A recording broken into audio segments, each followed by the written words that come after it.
But in our world, we'd have to principialize it about in what ways are we participating in idolatry. So, and that's harder. Yeah, I'd love to discuss it, but it's harder to determine. I just think, what I think it means is all of us ought to not use Google. That was a joke. I'm sorry. You would say it's applying to something which is objectively wrong rather than issues of conscience. Yes, yes. Any other questions? One more and then we got to go. Would it be a stretch to use this passage or principles to apply to maybe participate in yoga?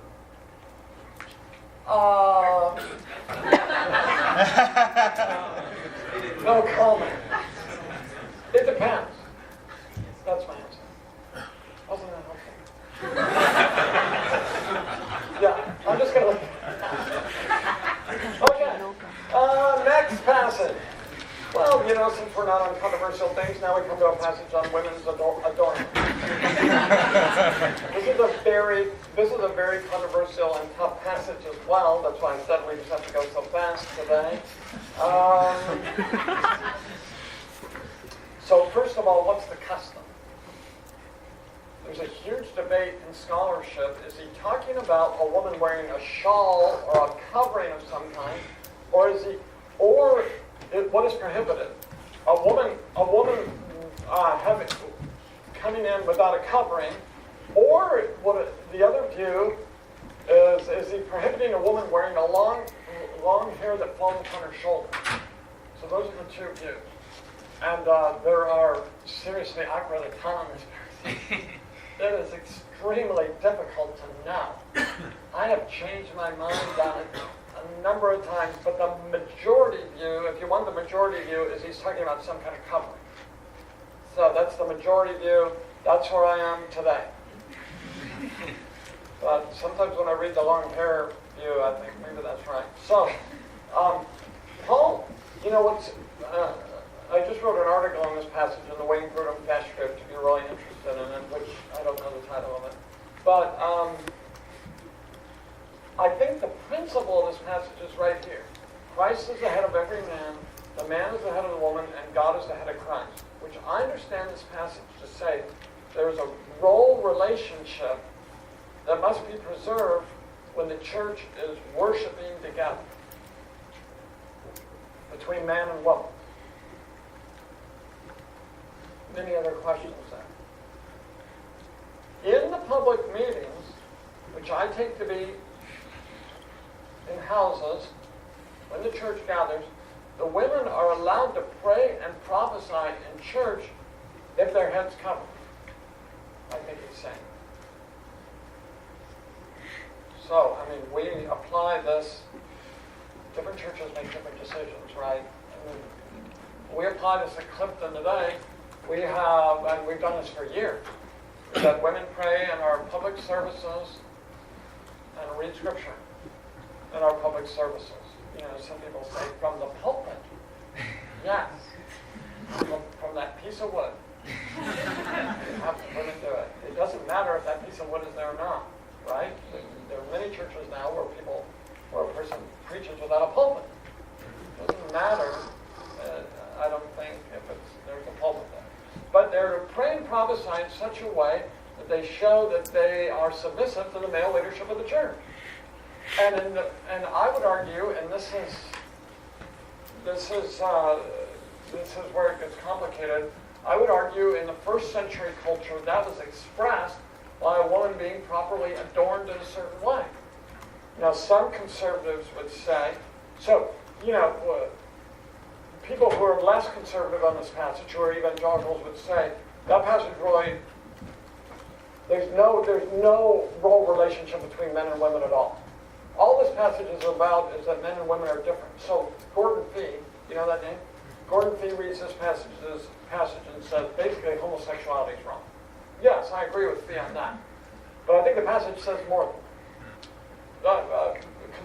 A conservative person on the other side, some conservatives, really a minority, but they'll say we got to follow exactly what the passage says, that a woman should wear a covering in church. And I've known husbands and wives where that happens, and I respect that. I honor that. But I think what's happening is I think culture and principle are colliding here. So I think in the first century, if a woman wasn't wearing a covering in the worship service, it said to people something about her relationship to her husband, but I don't think that's true anymore. I don't think it says anything else any longer. Or if it's long hair, same, right? So I would argue that we have to think of what are cultural equivalents today. And that's not always easy, is it? We have to think of what that would look like. I think part of it is, I could say more, but we're not just doing 1 Corinthians. Part of it is the demeanor with which a woman prays and prophesies in front of the church. And even how it's done. Is it done in a fitting and appropriate way? By which I mean, and I've rarely seen it done poorly, but I think it can be done in such a way that a woman begins to arrogate authority. And I have seen that done, actually. It was a woman sharing on a Wednesday night at Clifton years ago, and the way she began to do it, I don't think was quite appropriate. But, yeah. You want to say anything? So much I could say. How does this relate to the command, do not put over to teach, says authority? I think it's an example of that principle. Male leadership in the church is preserved, but women can pray and prophesy in the assembly under the authority of male leadership. But I don't understand prophecy to be preaching. How would you respond to those that say, if you say this is cultural, it's an argument from created order view, and that would also be a cultural? Well, I don't just say it's cultural. I say it's culture and theological principle colliding. And I'd say, you show me in 1 Timothy 2 what is the cultural equivalent different from the command. Does that make sense? I don't permit a woman to teach or exercise authority over man. I think in most cases in the Bible, the command and the principle, they come together. And I think that's true in 1 Timothy. I'm open to someone saying that doesn't work, but I've never heard an explanation in 1 Timothy otherwise, and I think it's persuasive. If that makes sense. Yeah. Okay, one more and then we gotta go. In the First Corinthians, Paul addresses for the church in the Corinthians and all the who called as saints. It means a universal kind of address, not only Corinthians. Then here he talk about the culture, specific culture issue. So how we figure out is a universal requirement. Even there's some culture around the Corinthians not the same with the Corinthians. So at that time, first century, Paul as the apostle, he make judgments in the Bible. But now, how we make that kind of culture changing is radically. It's not just a change. Yeah, So who judge it? I mean, there's nothing I can say quickly to answer a question like that, but that's why we do hermeneutics and Bible interpretation, because that's a very complex issue. So anything I'd say to you, we have to go on. Anything I would say to you would be a bit too simplistic, because we'd have to dig down a little bit. But hopefully in your hermeneutics class they do talk about that issue some. But there's good things written about it. I'm sorry I can't.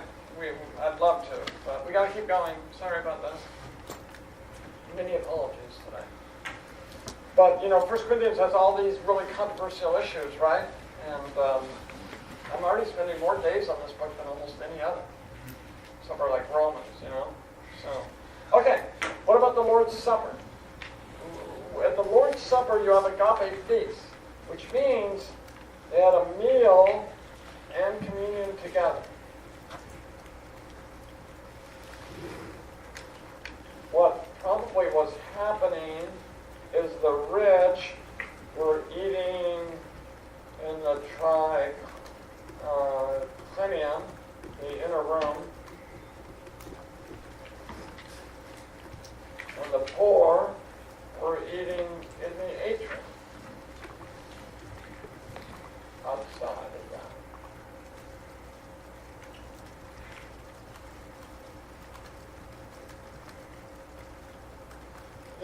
rich were having a very nice dinner, but the poor were actually going home, not getting enough to eat. And some of the rich were getting drunk. Amazingly enough. So Paul says, you call that the Lord's Supper. I don't. That's not the Lord's Supper. Whatever you're doing is not the Lord's Supper if that's happening. So Paul says, let me remind you of the true purpose of the Lord's Supper.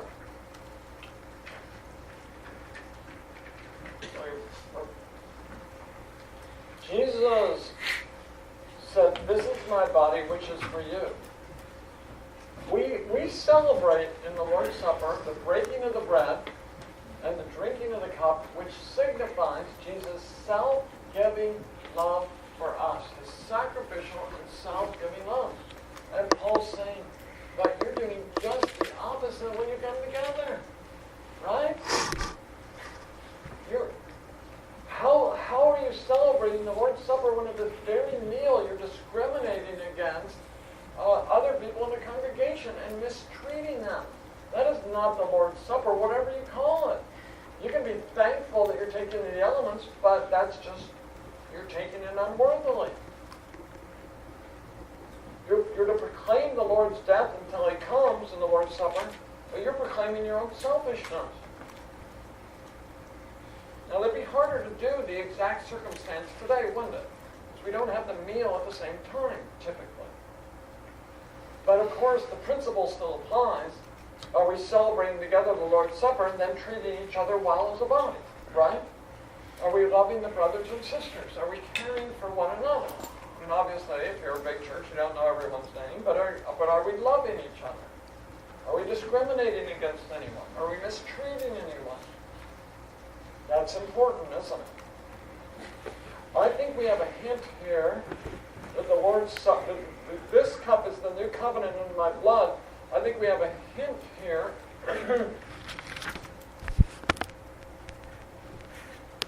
You know, the famous, my voice is leaving me, but the famous debate between Luther and Zwingli, where Luther carved into the table, this is my body. Do you know about that dispute? Very unfortunate dispute, because if they could have been united on this, it was a beginning of where things went astray. And Luther, I mean, Carl Truman even kind of commends him for this, but I think Luther went too far, basically saying to Zwingli, you're going to hell, or interpreting it symbolically. And I think that was just too strong. Luther could get too strong, I think. But this is my body. But I think we have an indication that there's truth in Zwingli's view. This cup is the new covenant in my blood. But doesn't it mean this cup represents the new covenant? Is it? Imagine this is the cup. There's the new covenant. It's the cup. No one thinks that, right?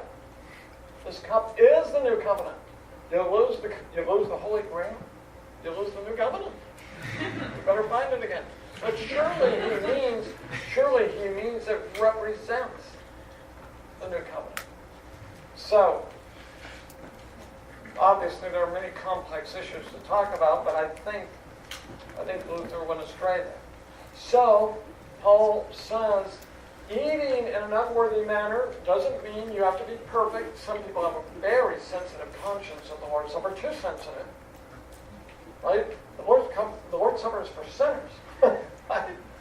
That's for us. It's not for sinless people, but these people are blatantly sinning. So, we ought to reflect, is there unconfessed sin in our lives that we're refusing to let go? That's the question. Is there unconfessed sin that you're aware of? Right? It's not that I, say something mean to my neighbor 3 years ago and I forgot. Maybe I better not take it. That's not what he's talking about. Is there known unconfessed sin in your life and you're saying, oh, I don't want to confess that? Then you ought not to take it. So, or blatant unconfessed sin in your life, right? That's what it means here. So it's pretty obvious. So he says, examine yourself. Just stop and think for a moment. who have unconfessed sin. And then most believers, right, hopefully, will say, yes, of course I can take. But they were behaving poorly, and so some were sick and ill, and some had even died. So, but I think they were put to death so that they would not be condemned with the world. It was a severe mercy. God put them to death, but saved them for himself. Okay, that's it for that topic. Wow. Now we come to spiritual gifts. Chapters 12 to 14. So I'm only going to cover first I'm going to say something about the resurrection. Then I'll come back to spiritual gifts and spend the rest of our time on that. Chapter 15 on the resurrection. Paul emphasizes in the first 11 verses, maybe our outline will help. I don't know how detailed it is. Yes, the historical evidence of the resurrection. He tells them the gospel, and he emphasizes what? The appearances. Jesus is really risen. He appeared to 500 people at once, and some are still alive. You can go ask them. They saw him. That matters. It's not just faith and faith, is it? These things can be checked out, Paul says. Isn't it fascinating, a personal appearance to Peter after Peter denied him? We're not told anything else. Someday we'll talk to Peter about that. I look forward to that conversation. What did Jesus say? How did Peter respond in that situation? We're not told. He appeared to his brother James, who was an unbeliever up to that point. Isn't that fascinating? A personal appearance to his unbelieving brother James. Well, James became a believer. What a surprise. He's a powerful Christian. Second paragraph, the resurrection of Christ and the resurrection of believers is inextricable. What I mean is this. Paul says 4 times in this paragraph, if you don't believe in the physical resurrection of believers, maybe I'll write it out, it's so important. If you don't believe in the physical resurrection of believers, you don't believe in the resurrection of Christ.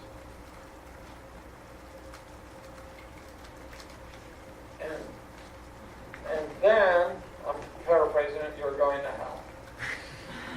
That's what he said. Right? You can't say, oh, I believe Jesus is risen from the dead, but I don't believe I will be. Paul says you can't say that. Because once you say that, you're denying Christ's resurrection because you're united with Christ. So if you don't believe you're resurrected from the dead, or if believers are physically resurrected from the dead, you don't believe in the resurrection of Christ no matter what you say. So that is absolute heresy, isn't it? That is false teaching. If someone says, now look, maybe they're confused and they're corrected and they believe it, okay, they're fine. But if someone denies it and says, I will not believe I'll be physically resurrected from the dead, they're not a Christian. I mean, what can be clearer? Paul tells us 4 times, and then he says, you're still in your sins, and so forth and so on, remember? And I'm preaching a false gospel. And then Paul says, look,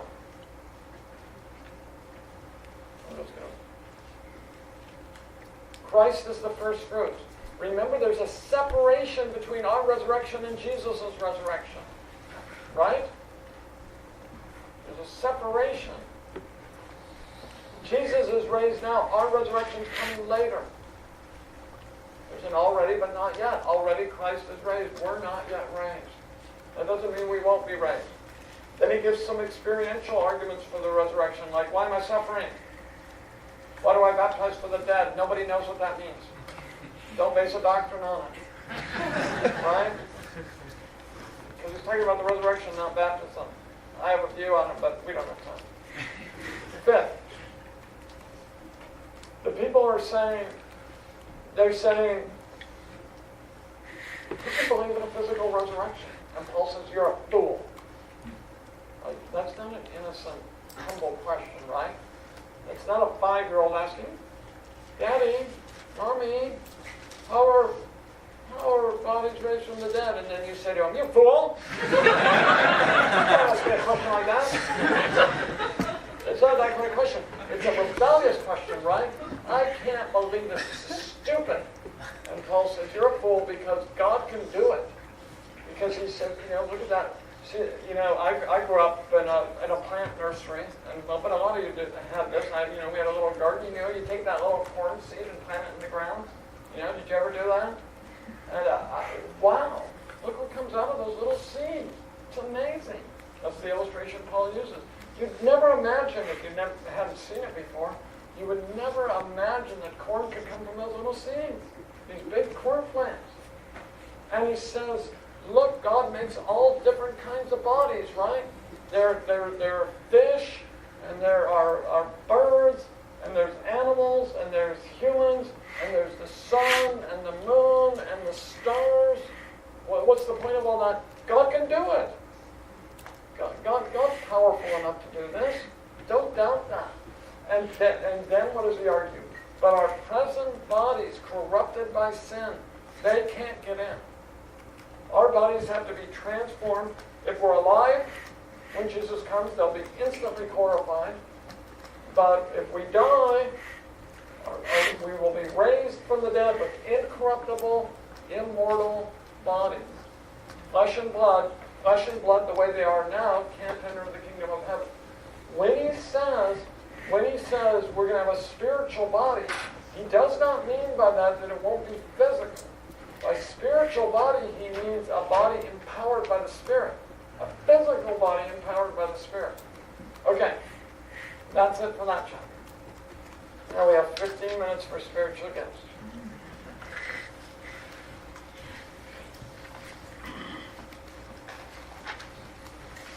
The Corinthians were entranced by tongues. That's clear. They thought that was the greatest gift. So Paul argues, look, chapter 12. And you can read my other notes on this. God has given all kinds of gifts. God's a God of unity and diversity, right? We're one body in Christ. We have different gifts, which God has sovereignly given us.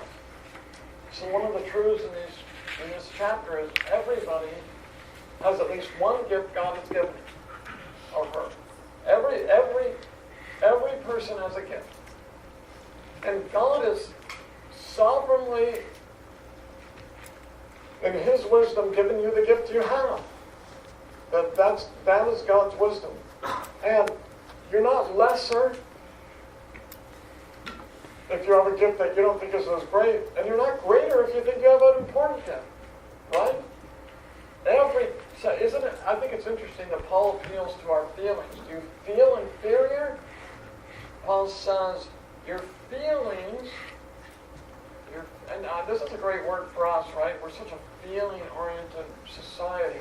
Your feelings are not in accord with reality. If you feel inferior or if you feel superior, both of those feelings are wrong. What matters is the gift God has given to you and to rejoice in it and recognize that it's important. Nor is any member comprehensive. Right? No single member, it's a body. Right? The illustration he uses is, what if the whole body were not? Right? What if I rolled in today to lecture and I was just a giant eye? Right? Or a hideous ear? Right? That'd be really amazing.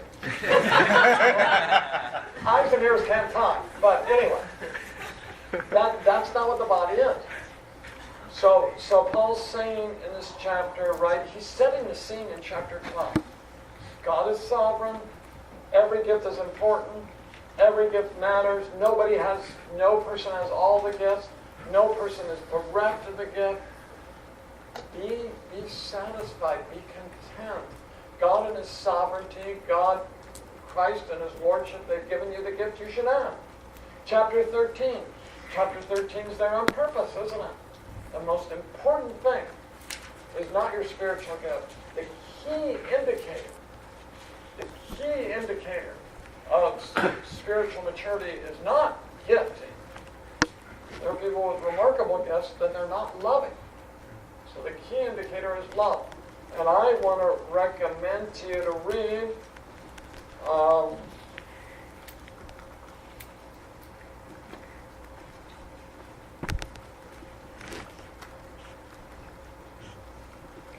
I think that's the name of it. I read it years ago, but sermons, I should read it again. Sermons by Jonathan Edwards, isn't that up there? Yeah, okay. Sermons by Jonathan Edwards on love. By the way, Jonathan Edwards didn't always preach on hell. Right? Did a whole series of sermons on 1 Corinthians 13. On charity and its fruit. So that's the most important thing. Now, I'll come back to a couple of things, but chapter 14. What's chapter 14 about? Chapter 14, the main argument is prophecy is better than tongues. Prophecy is better than tongues. Remember the Corinthians were entranced with tongues. Prophecy is better than tongues because people can understand the prophecy. Paul makes a big deal about this. He goes off on a lot of illustrations. What good is it if you play a musical instrument and they can't tell what melody you're playing? What good is it if you're blowing a trumpet for war and you do it badly? And so forth and so on, right? What good is it to speak in another tongue if nobody understands you? Edification comes through understanding. Therefore, somebody having a great spiritual experience, but you don't understand it, that's not edifying. Prophecy is more edifying than tongues because people understand. So he's saying to the Corinthians, you really ought to be what? You really ought to be loving. Chapter 13. And when you're loving, you think of what helps others. Therefore, 2 or 3 prophets should speak, 2 or 3 tongue speakers. Give everybody a turn. Don't dominate the meeting, he says. By the way, I think this is interesting. Paul recognized meetings could go too long. Right? Some people seem to think, well, if you're really spiritual, you just stay forever. The Pope doesn't think that. Keep it short, guys. You can't go on forever. We can't just have a person after a person after a person. It has to be limited. That's being concerned about other people. So prophecy is to be preferred to tongues. Okay, that's the big picture. Now, what a great thing to solve all these things in 5 minutes. But, there's huge debates about this today. I've actually written a little book about this. I forgot the title of it. Something like, What Are Spiritual Gifts and Why They Matter. They gave me that title. I had my own title, but publishers never liked my titles. They always take it away from me. I'm sure theirs are always better. But anyway, I argue, so I'm just getting right down to it, I argue that tongues are always in known languages. So that's very disputed. So you're going to just check this out for yourself. The other view is that they're ecstatic utterances. So if they're in known languages, if that's right, most of what's called tongue speaking today isn't tongue speaking. And I think that is right, but I have very good friends who love Jesus and are very spiritually mature, and they disagree with that, and they speak in tongues, what they call tongues. I don't think that's really the biblical gift, but I could be wrong. It's not the clearest thing in the world, right? But I just spoke on this in the United Arab Emirates, and a guy came up afterwards and he was offended by me, but I said exactly what I'm going to say now. So I told it to him again, and I said, I know it's hard to hear this, but you shouldn't be offended by me because here's what I said before I offended you. And what I said is, look, I could be mistaken, and I don't mean to offend you. This is exactly what I said. But I agree with J.I. Packer that the tongue speaking done today isn't demonic, but it's a form of psychological relaxation.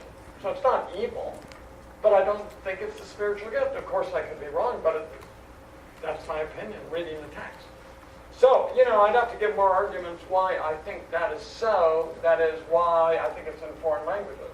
And I do in my book, which I guess I'm related. recommending my book. Well, whatever, you can read it other places.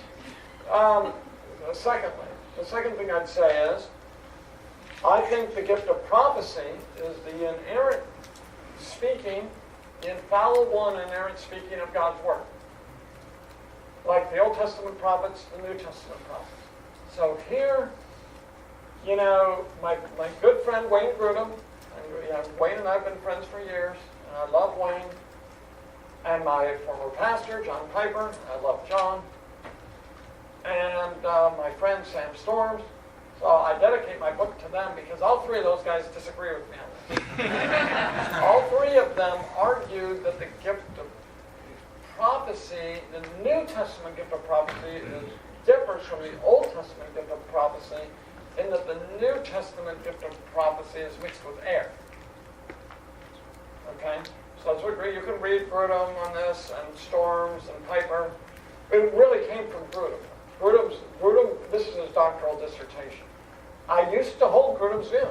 I held it for a number of years, but by 1994, which is a long time ago now, but by 1994, I became persuaded that Wayne was mistaken on that. But I taught it for a number of years, but I slowly began to think that it's not right. I'll just tell you a couple things. One, I think the burden of proof is on a person who says the gift is different in the New Testament than the Old.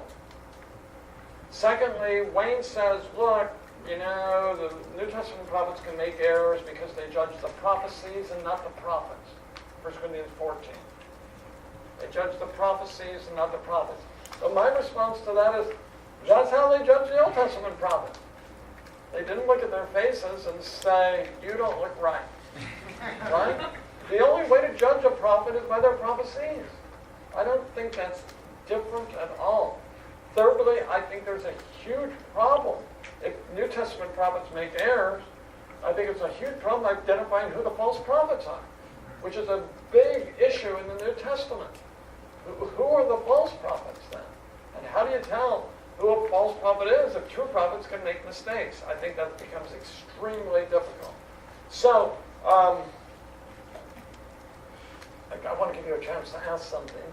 So I argue, not based on 1 Corinthians 13, 8 through 13, because in 1 Corinthians 13, 8 through 13, I don't think there's a clear indication that the gifts will end. But I argue that some of the gifts have ceased because the church is built on the foundation of the apostles and prophets, Ephesians 2:20. And that foundation has been laid with the apostolic and prophetic gifts. And now that we have the canon of the New Testament, those gifts aren't needed anymore. So, good Christians who love Jesus don't agree with that. Some don't.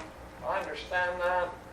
I think that's something we ought to think through. One reason I wrote the book is I think a lot of people weren't, this in my view is the typical Reformed view, but more and more people haven't been talking about this on the Reformed side. So I thought, yeah, I'd throw my voice out there. Okay, yeah.